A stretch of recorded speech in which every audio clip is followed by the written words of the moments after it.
Hello there, and welcome to 10 advanced tips and tricks for a 2-point museum that fit into a lot of different niches. This is a wild mix of things that I hope that will help you out to get your museum a little bit more successful, and it's the result of a lot of pain and failure and learning out of it from my side. So let's get started.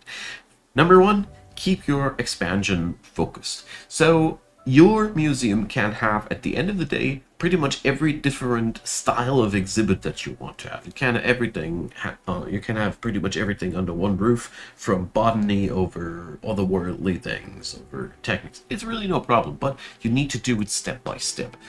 This game really lures you into so many options that you could accidentally pick up things that are a little bit off pace of your path.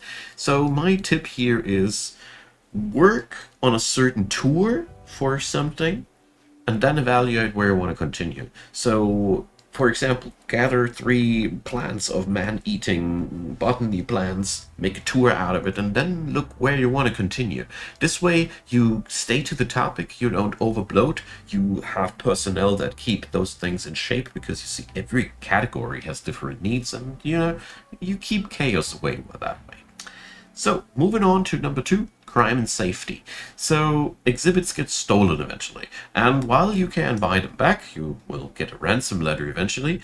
The best way is to not get them ever stolen in the first place. So here's a couple of things that you can do.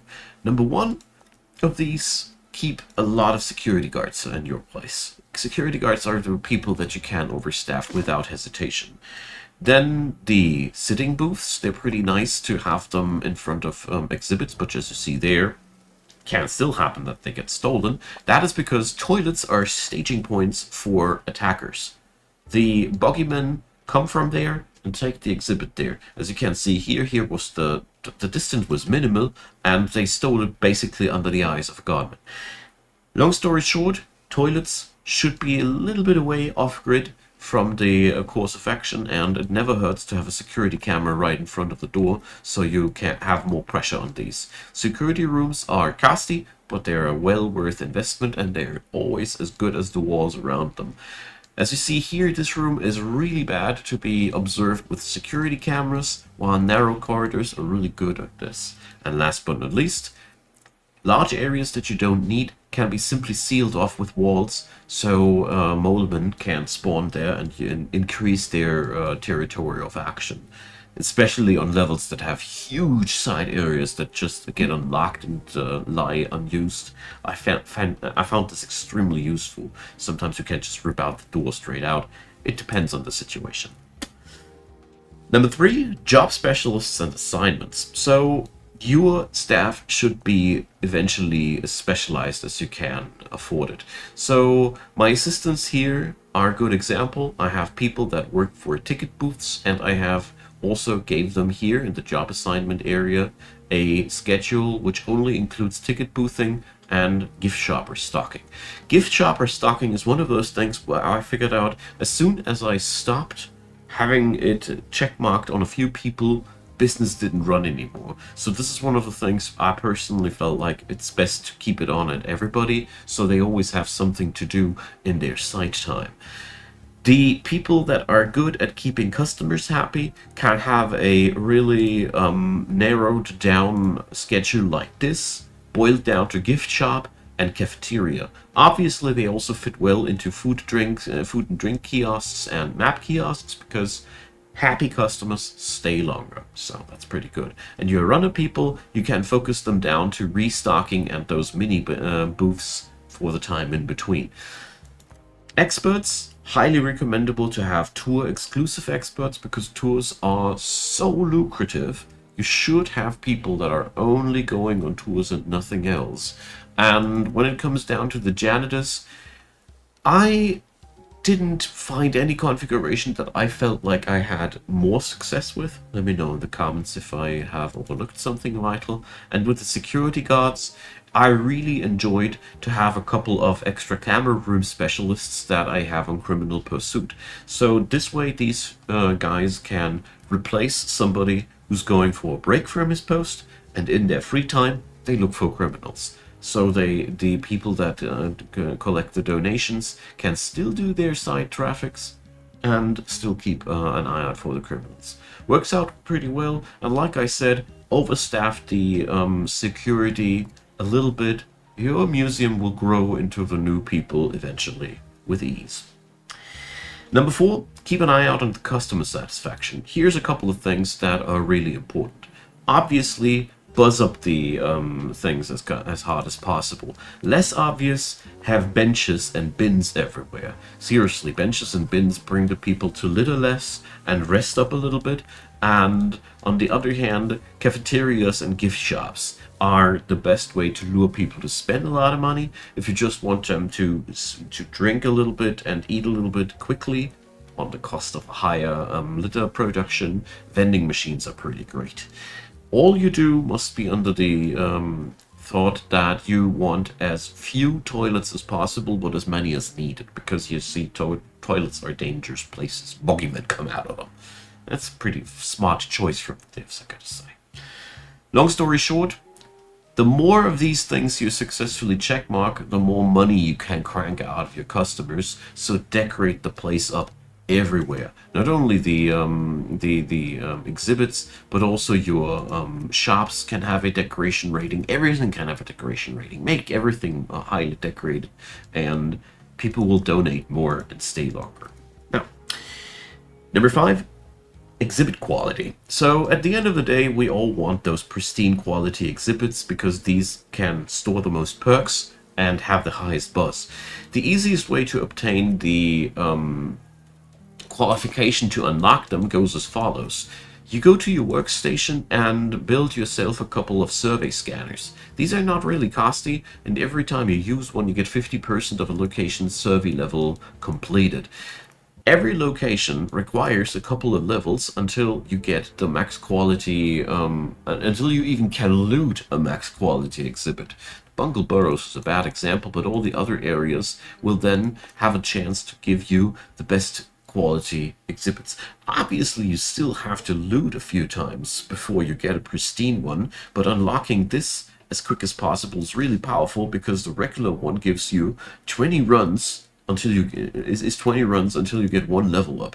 Even on a detailed tour, you still need a lot of these. So survey scanners, they're pretty nice on that end and lead you to more pristine exhibits as quick as possible. And the icing on the cake when you're playing campaign mode, these level ups are for all of your museums. So it's pretty nifty. Number 6, staff and game progression. Your staff level and your staff development directly links you to your eligibility on progression. These skills here are really important to progress further. In this game, it is pretty much like in an RPG. You want to upgrade these guys, keep them happy, keep them from resigning under any costs, and keep them as specialized as possible. Really powerful to have tier 2 skills. Tier 2 is really important for certain expeditions. Certain expeditions have conditions that can only be switched off. This one I can't unlock here currently. Can only be switched off if you have a tier 2 skill, often MIA conditions and such. So it's really, really nice to have tier 2 specialists. If you don't want to spend that much money on somebody, it is okay to have a couple of people that you hire and fire from time to time, but keep in mind it hurts you in the long run.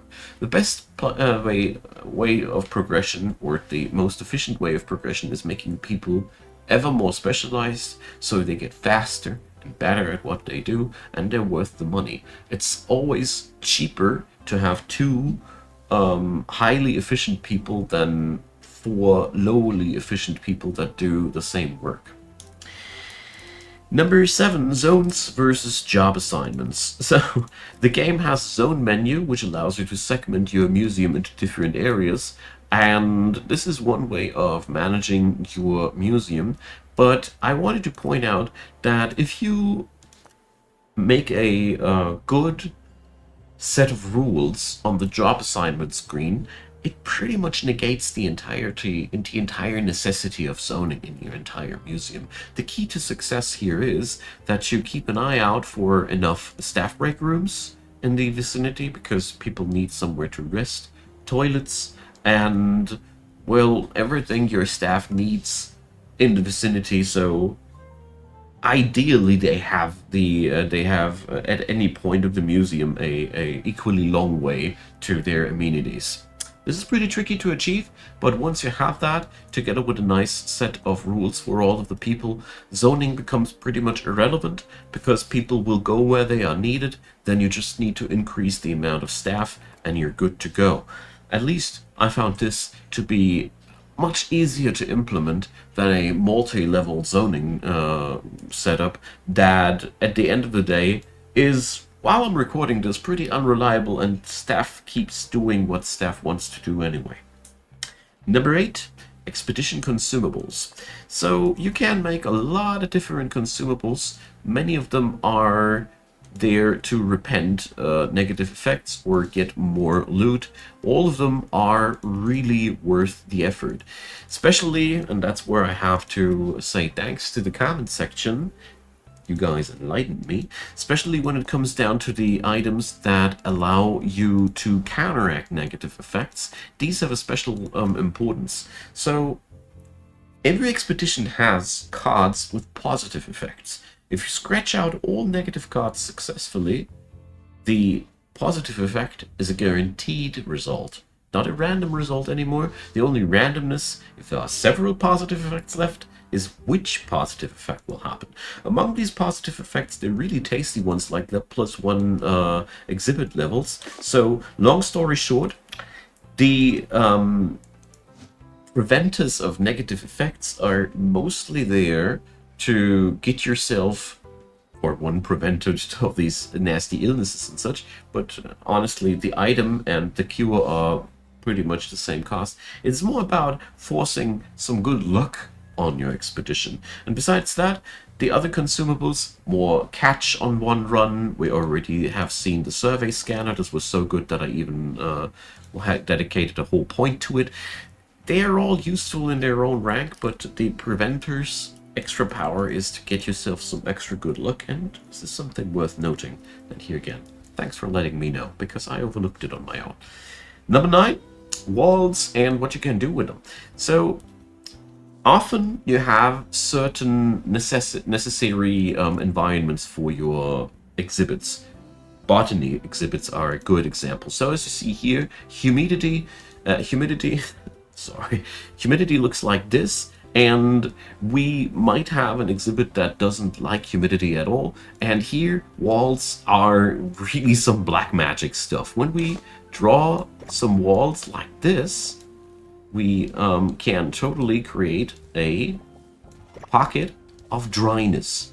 This pocket also here would be completely ruling out heat, anything. Walls in this game are ultimate insulators. They're holding off everything. All you need to have is that one piece of wall, and you can pair things together that usually don't go together. I found this pretty useful when I wanted to keep things together that needed cold and heat pretty close by to one another, and yeah, it's pretty worth noting. So, and quickly, number 10, emergency personnel. So, certain exhibits have a chance of something going wrong. So our self-made contraptions here can catch fire. Obviously, having a janitor with the fire extinguishing qualities is what you need. But really, just hire always double the people that you originally need. 2 reasons for that. For one, you might be inattentive for a moment and send your emergency specialist on an expedition, and then a fire breaks out. Would suck to have to educate somebody else first in fire extinguishing. And the other thing is, it is beyond your control to see how many crises will happen at the same time. What if 2 fires break out at the same time? 3 fires? There are so many different things that could happen, and being a little bit oversupplied with crisis managers enhances the chance that if some really odd streak of bad luck would happen, that nothing bad will happen. So these specialists, they pay off because you can just put them on whatever duty. Here, the fire extinguisher janitors are pretty obvious, but also among the specialists that have ghost qualities and such, it's always better to have a backup when things get rough rather than being sorry about not having that. Now, that's that. I hope you found a few helpful bits and bobs in between. Let me know in the comment section what you think. Leave a like, leave a subscribe, and if you feel like my work is worth a dime to you, I'd be delighted if you'd supported this channel, be it via channel membership or a couple of links downstairs. Whatever is your taste, I am appreciating every bit of help.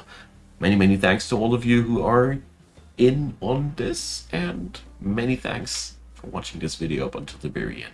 Appreciate having you around here, and I hope you have a great day.